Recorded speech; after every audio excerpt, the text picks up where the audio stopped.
After prosthetic rehabilitation, if the patient comes to you telling that they feel that their mouth is locked in or their jaw is locked in, they feel kind of restricted in their movement, it is because we forgot to incorporate long centric in our prosthesis. Assalamu alaikum everyone. In this video, we are going to see what is long centric or freedom from centric and how do we incorporate it in our prosthesis.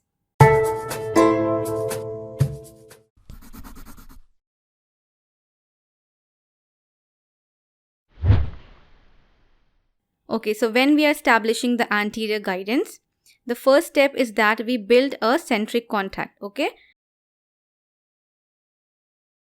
So getting a centric stop is the first step when we are establishing the anterior guidance. And how we are doing this? We are using a blue colored articulating paper, which is a thin one, and we recline the patient and ask him to do tap, tap, tap.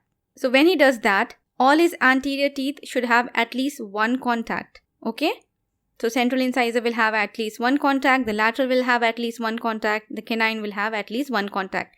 If you don't have contact, you have to build contact either by selective grinding or by adding the material in your provisional prosthesis, right?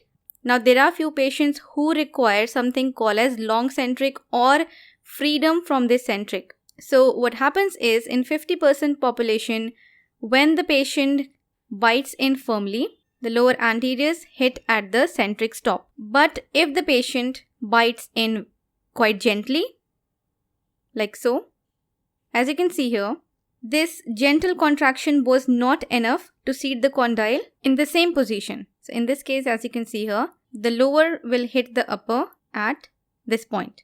So even this small difference is uncomfortable to the patients and they feel locked in. So how do we check whether the patient needs long centric? First of all, we'll take a blue articulating paper. We will recline the patient and we will ask him to tap, tap, tap. Okay, we'll get the centric stop. Then we ask the patient to sit upright without a headrest and we use a red color articulating paper this time. And again, we'll ask the patient to tap, tap, tap. Basically, we are changing the posture of the patient and checking whether the blue and the red dot coincides. If they coincide, it means the patient does not need freedom from centric or long centric. But in case something of this sort is seen, like the red dot is ahead, that means such patients require freedom from centric. And how do we give them freedom from centric? We'll use a flattened burr and we will reduce the area between blue and the red dot about 0.5 mm. So a slight modification is needed, and just by this slight modification, the patient feels a huge difference in his comfort. Now, it's not just about the patient feeling locked in or uncomfortable. It can actually be harmful for the patient because it can lead to fremitus, mobility, or fracture of the upper tooth. So it's important that we incorporate long centric in the patients who require it. There is one more term, that is freedom in centric.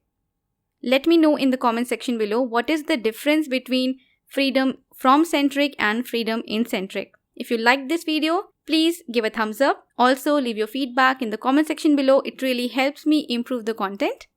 I'll see you in the next video. Take care. Allah Hafiz.